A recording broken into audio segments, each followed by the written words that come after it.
Well, students, in today's class, I am going to develop a program in Python language related to employee salary preparation.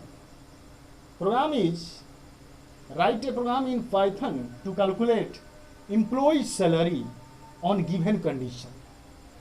If his or her basic salary is greater than or equal to 15,000, then HRA equal to 30%, DA equal to 70%, PF equal to 20% of basic salary. Otherwise, HRA equal to 25%, DA equal to 50%, PF equal to 10% of basic salary. Finally, compute and print the gross salary and net salary.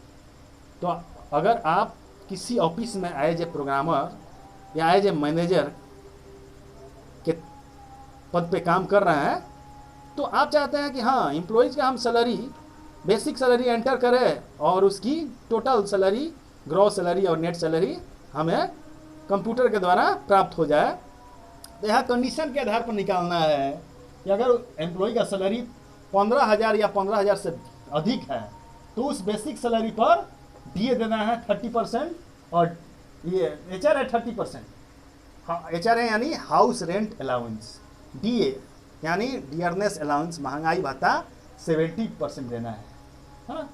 और PF provident fund, संचित निधि, जो कि employ को retirement के बाद pension के रूप में मिलता है, वह जो पैसा कटता है वो 20% है ना, ये देना है।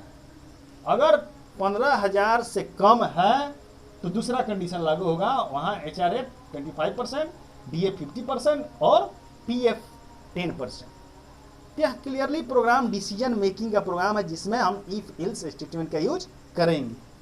तो प्रोग्राम में यहाँ पे फर्स्ट लाइन में कमेंट से चालू हुआ है, हैंस के बाद जो लिखते हैं लास्ट लाइन तक एज ए कमेंट कहलाता है। A program for employ salary calculation, हम प्रोग्राम बनाने जा रहे हैं एम्प्लॉय के सैलरी के कैलकुलेशन से संबंधित, है ना। यहाँ पे बेसिक सैलरी को हम कीबोर्ड द्वारा एंटर करा रहे हैं, इसलिए ये लाइन हमने लिखा है। बेसिक एक वेरिएबल है जो इंटीजर टाइप का है, इसमें हम इनपुट करा रहे हैं कीबोर्ड द्वारा वैल्यू।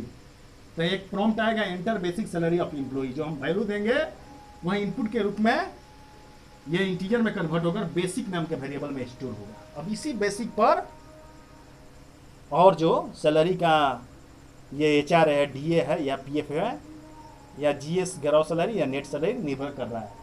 अब हम कंडीशन के आधार पर रखेंगे। फर्स्ट जो हमारा कंडीशन है कि if basic salary greater than equal to, यहाँ रिलेशनल ऑपरेटर है ना, ये कंपैरिजन हो रहा है, 15,000 देन, यहाँ कॉलन है देन का काम कर रहा है। तो यहाँ पे क्या है, मल्टीपल स्टेटमेंट है, इसलिए इफ का ये ब्लॉक हो गया, इसको हमने पेयर ऑफ ब्रेसेस से इनक्लोज किया है। HRA equal to basic star 30/100, basic का 30%, DA equal to first condition के अनुसार बेसिक का 70%, basic star 70/100, PF equal to basic star 20/100। ये फर्स्ट कंडीशन के अनुसार हुआ है ना, according to first condition. Otherwise दिया हुआ है तो वहाँ इल्स में हम चलेंगे। अब इल्स ब्लॉक यहाँ से चालू है, अगर ये 15,000 से कम किसी का बेसिक सैलरी हो एंटर कर रहे हैं तो वहाँ HRA क्या होगा, बेसिक सैलरी का 25%। HRA equal to basic star 25/100, basic जो हम एंटर करेंगे उसमें 25 से गुना होगा, 100 से भाग होगा, जो वैल्यू आएगा वो HRA में स्टोर हो जाएगा। उसी तरह DA equal to basic star 50/100, basic का 50% DA में स्टोर होगा। और PF जो प्रोविडेंट फंड है वो आपका सेकेंड कंडीशन के अनुसार बेसिक का 10%। तो जो एंटर करेंगे उसी का निकलेगा ना। तो जो हम एंटर करेंगे बेसिक सैलरी या तो 15,000 या 15,000 के बराबर होगा या उससे कम होगा। अधिक होगा तो ये इफ वाला कंडीशन, अगर ये फॉल्स करता है तो इल्स वाला ब्लॉक एग्जीक्यूट करेगा, कोई एक ही ब्लॉक एग्जीक्यूट करेगा, है ना। अब जो एग्जीक्यूट करेगा उसके आधार पर ये ग्रॉस सैलरी निकलेगा। GS equal to gross salary equal to basic plus HRA plus DA, basic salary जो है और हाउस रेंट अलाउंस और महंगाई भत्ता, है ना, तीनों जोड़कर GS हो जाएगा। हमने कितना अर्न किया, अब हमें काट कर कितना मिलेगा सैलरी महीना के अंत में, तो उसमें से PF घट जाता है GS में से, है ना। प्रोविडेंट जो फंड है वो रिटायरमेंट के बाद मिलता है। तो ये आपका N S equal to net salary equal to होगा G S minus P F, हमने घटा दिया है ना, ये माइनस ऑपरेटर है जो घटेगा इक्वल टू में एन एस में स्टोर हो जाएगा।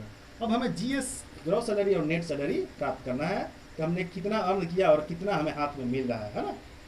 तो हम प्रिंट कर रहे हैं G S, print statement helps we can display the output on the screen. यहाँ डबल कोट्स में हम दिया है gross salary equal to percent D, ये बता रहा है ग्रॉस सैलरी एंटर हो रहा है, परसेंट डी बता रहा है कि वैल्यू जो हमने प्रिंट करने जा रहे हैं ये इंटीजर टाइप का है, ये विदाउट फ्रैक्शन वैल्यू है ना, ये एक्सेस स्पेसिफायर है। और यहाँ परसेंट जो है सेपरेटर का वर्क कर रहा है, डबल कोट्स और विदाउट डबल कोट्स, है ना।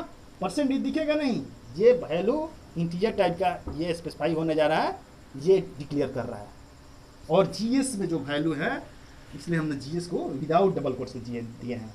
जो विदाउट डबल कोट्स में देते हैं उसका वैल्यू प्रिंट होता है, जो डबल कोट्स के अंदर रहता है प्रिंट में वो मैसेज के रूप में प्रिंट होता है। तो ग्रॉस सैलरी इक्वल टू जो ग्रॉस सैलरी का वैल्यू होगा यहाँ वेरिएबल में स्टोर, वो प्रिंट होकर हमारे सामने दिखेगा।